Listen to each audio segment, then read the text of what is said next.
O comisario provincial da Policía Nacional amosouse satisfeito cos índices de criminalidade cos que se pechou o 2017, un ano onde houbo unha reducción do 1,5% en relación ao 2016.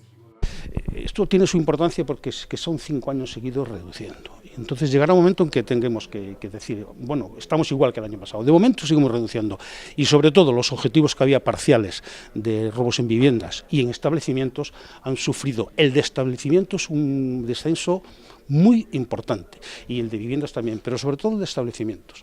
O 2017 deixou un descenso en furtos, agresións sexuais e un repunte en relación aos malos tratos, un repunte que, segundo o comisario, chega debido ao aumento de denuncias.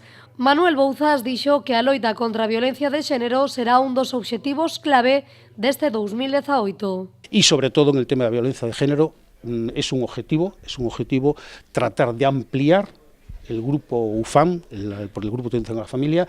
Se ha convocado una vacante ya y se va a ampliar sobre todo por el tema de protección de las mujeres. El tema de biogen, la violencia de género, es un tema prioritario. Yo diría que prioritario por el nivel de agresividad, lo que estamos detectando y demás, y hay que poner todas las medidas. La policía no puede quedarse atrás. En relación ao tráfico de drogas, o comisario sabe que é un tema que non decae.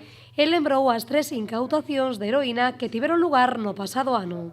Es el tema de heroína, ha habido concretamente tres incautaciones muy importantes durante este año. Sigue funcionando el Greco Galicia, sigue funcionando el Audico de Pontevedra, sigue funcionando el Audico de Vigo y estamos en la lucha y no vamos a aflojar. Evidentemente vamos a seguir en la misma línea o si podemos mejorarlo. En relación ás instalacións da comandancia, o comisario anunciou que a vindeira semana comezarán a reforma da fachada. En relación aos espazos, dixo que a día de hoxe contan co espazo necesario e no tocante á plantilla, dixo que comezou a ver a luz ao final do túnel. Plantilla, hombre, yo lo dije ya hace también un tiempo, vemos la luz al final del túnel. Hoy contamos aquí en Pontevedra con 9 alumnos, con 30 y tantos en la provincia, alumnos en prácticas, que son policías integrales. Y la promoción que está en Ávila ahora mismo, que es una promoción numerosa, más la que empiezan a examinar, que es más numerosa todavía, nos hacen pensar que el problema de recursos humanos mejore de forma ostensible.